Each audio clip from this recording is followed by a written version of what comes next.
태극기 의병 동지 여러분, 우리 공화당 당원 여러분, 휴가 갔다 오셨어요? 아니요. 아니, 휴가는 안 간다 그러고 가는 게 휴가랍니다. 오늘 좀 부드럽게 시작하죠. 날씨도 덥고. 정말 지난 한 열흘간 정신 없었죠. 세상이 도대체 어떻게 될지 아마 정신이 아주 혼란스러웠을 겁니다. 근데 이 중요한 시기에 저 문재인이 어디 있었습니까? 자, 지난주에 볼턴 미 백악관 안보 보좌관이 와서 청와대에 들어왔는데 문재인이 부산 내려가서 거북선 횟집에서 회 먹었대요. 아니, 거북선 횟집에 가면 이순신 장군이 갑자기 나타납니까? 그 다음에 제주도에서 2박 3일 휴가 보낸 사람이 갑자기 이번 주죠. 그러니까 그때는 다음 주 휴가 안 간다고 그랬다고. 그 제주도는 휴가 간 거 아니에요? 그리고 또 이번 주 들어와서 휴가 안 간다고 선언한 문재인이가 대통령 전용 별장인 진해 앞바다 저도 갔잖아요. 그 대통령 전용 별장인데 거기 가는 거 휴가 아니에요? 이 사람 도대체 밥 먹듯이 거짓말을 하는데, 자, 일주일 사이에 북한이 미사일을 3번이나 쐈습니다. 작년 판문점 회담 때 정은이 재인이가 약속을 했죠. 앞으로는 새벽 잠을 깨운 일이 없도록 하겠다고. 근데 이번 주에 일주일 사이에 미사일을 새벽마다 3번을 쐈는데, 그래, NSC 국가안보 회의를 열었습니다. 그럼 문재인이 참석 안 했습니다. 그럼 도대체 청와대를 차지하고 있는 문재인이 지금 뭐 하고 있는 거예요? 그래서 기자들이 물었어요. 청와대에 왜 NSC 회의에 대통령이 참석하지 않느냐? 청와대 답변이 이렇습니다. 문재인이는 지금 평화를 입으로 떠들고 있는데 어떻게 전쟁 회의를 할 수가 있느냐? 또 한 가지 답이 있습니다. 이게 아마 더 솔직한 걸 겁니다. 김정은이를 다시 만나야 되는데 어떻게 NSC 회의를 하겠느냐? 이겁니다. 지금 이 문재인이는 대한민국 5천만 국민은 눈에도 없어요. 그저 김정은이한테 어떻게 하면 잘 보이느냐만 생각하고 있는 이 잡종들입니다. 이게 바로 이른바 토착 빨갱이들입니다. 자, 앞서 일본과의 갈등을 많은 분들이 얘기했는데 제가 또 좀 다른 시각에서 한 말씀 드렸죠. 자, 우리는 깨어난 자유시민이잖아요. 우리는 진실을 알아야 합니다. 자, 어제 일본이 한 조치는 전략물자 제3국에 넘어가서 무기가 되거나 화학무기가 되는 이러한 전략물자를 수출할 때는 어느 나라든지 전략물자에 대해서는 수출 규제를 하고 있습니다. 그런데 우리의 우방국, 믿을 수 있는 선진 국가들에게는 그 심사 제도를 적용하지 않는 특별 우대 조치를 취하는 나라가 있습니다. 그게 일본은 화이트리스트 국가로 해서 우리 대한민국을 포함해서 27개가 있었습니다. 거기에서 우리 대한민국을 이제 빼겠다는 겁니다. 그 이유가 뭡니까? 1차로 3가지 화공약품을 수출 규제한 이유 중에 그 에칭가스라는 불화수소가 핵무기 우라늄 농축 그 프로그램에 사용되는 원료란 말입니다. 그래서 아베 수상이 직접 얘기를 했지 않습니까? 그 상당량의 한국에서 수입해간 불화수소가 제3국을 거쳐서 북한으로 들어갔다는 의혹이 있는데 거기에 대해서 투명하게 해명해 주면은 즉각 1차 규제 조치를 해제하겠다고 얘기를 했습니다. 그러면은 산자부가 나서고 관세청이 나서서 그 에칭가스 수입한 업체 수입 목록을 뒤지고 사용처를 해서 그 해명하면 그냥 아무 문제가 없는 겁니다. 그런데 호미로 막을 걸 가래로 못 막는다. 이제 그런 짓거리를 하지 않고 불매운동을 한다니 반일선동을 하는 바람에 이제는 불도저를 갖고 와도 못 막는 상황이 돼버린 겁니다. 그런데 우리나라도 전략 물자 수출 제한합니다. 그리고 우리나라도 우대하는 나라가 있습니다. 그게 뭐냐? 우리나라는 포괄적 수출 허가 국가라 그래서 우리도 29개 나라에 그런 혜택을 주고 있습니다. 그런데 일본이 아시아에서는 유일하게 우리나라만 적용했습니다.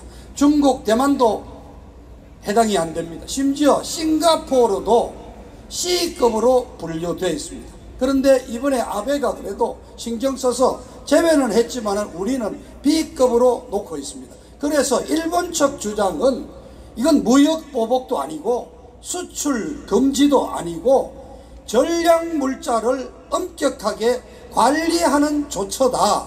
이것이 일본의 입장입니다. 그런데 여러분 동의하시죠? 그런데 어제 그 대응책을 논의한다는 국무회의의 분위기가 어땠습니까? 자, 국무회의를 생방송으로 중계를 했습니다. 그런데 그래서 문재인이는 사실상 국무회의를 주재하는 게 아니라 대국민 담화문을 발표했는데 일본이 보복 조치는 부당하다. 우리는 앞으로 모든 일은 일본에 전적으로 책임이 있다. 일본에 맞서 싸우겠다. 일본을 이긴다 반드시. 아니 대응책을 논의하고 외교 대책을 논의하고 해야 될 국무회의가 아니라 사실상 일본 놈은 나쁜 놈, 지금부터 항일 독립투쟁에 나서자는 대국민 항일 선전 포고장이 돼버린 겁니다. 여러분, 자, 일본과 싸우자, 이기자. 우리는 지금 임진왜란이 재발했습니까? 아니면 아직도 우리가 일본 식민지 국가로 남아 있습니까? 관제 애국주의를 동원하고 관제 반일 선동을 하고 있습니다. 이게 맥혀들고 있습니까? 우리 국민들은 일본에 대해서는 좋으면서도 또 서운한 여러가지 복합적인 감정을 가지고 있습니다. 그래서 이 종북 좌파들은 그 국민들의 감정을 건드려 가지고 그냥 일본에 대해서 싸우자, 일본과 맞서자. 자, 여러분에게 묻습니다. 일본이 우리의 주적입니까? 싸워야 될 적군입니까? 우리 대한민국의 주적은 누구입니까? 북한입니다. 북한. 자, 맞대응을 한다는데 맞대응할 게 뭐가 있습니까? 그 중에 하나가 기소미아라고 한일 군사정보보호협정이란 이것을 파기하겠다고 그러는데 여러분, 이게 누가 만들었냐? 우리 박근혜 대통령이 탄핵에 몰려있는 그 상황, 16년 12월 달에 어렵게 일본과 맺은 협정입니다. 자, 북한에 대한 정보를 서로 공유하는 건데 북한에 대한 정보 누가 많습니까? 일본이 많습니까? 우리가 많습니까? 그거 폐기하면은 누가 손해입니까? 우리는 정찰기 하나 없잖아요.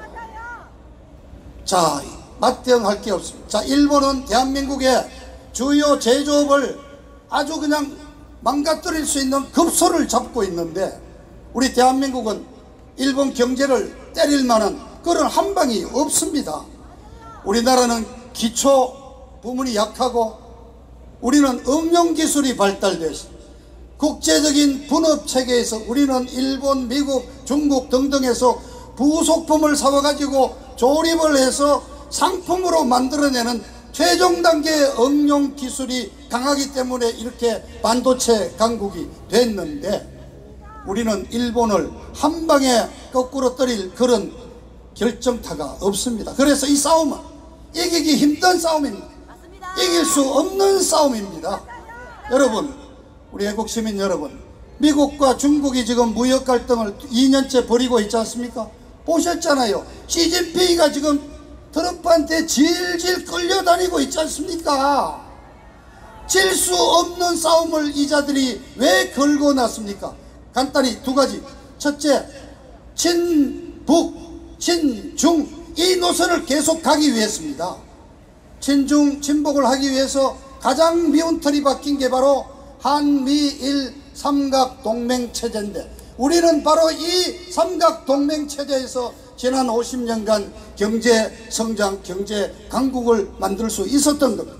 그래서 얘들의 속셈은 반미를 하고 주한미군 철수시키고 그리고 연방제로 가고 싶은데 반미를 바로 못 가니까 지금 반일부터 시작해서 반일, 반미 이렇게 가겠다는 의도가 깔려 있습니다. 그리고 두 번째는 뭡니까?